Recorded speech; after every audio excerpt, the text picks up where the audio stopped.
Sending money to loved ones in the Philippines shouldn't be a headache, so let's ditch the stress and learn how to do it quickly and securely using Taptap Send. First, download and open the Taptap Send app from your app store. It's available on both iOS and Android. Tap sign up and enter your phone number and email address. Make sure to use a valid number as you'll receive a verification code. Create a strong password and then enter the referral code if you have one. Now, tap send money. Then choose Philippines from the country list. You'll need to add a recipient. Tap add new recipient. Enter their full name, address, and phone number. You will also need to select a payout method such as bank transfer, cash pickup, or mobile wallet. Next, enter the amount you want to send. The app will display the exchange rate and any fees associated with the transaction. Choose your payment method, which can be a debit card or credit card. Enter your card details securely.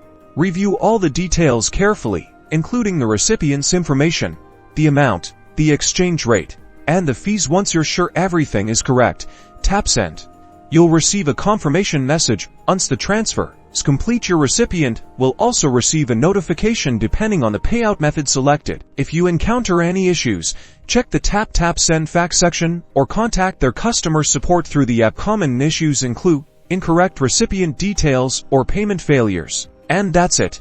You've successfully sent money to the Philippines using Taptap Send. Enjoy ease and peace of mind of sending money to your loved ones.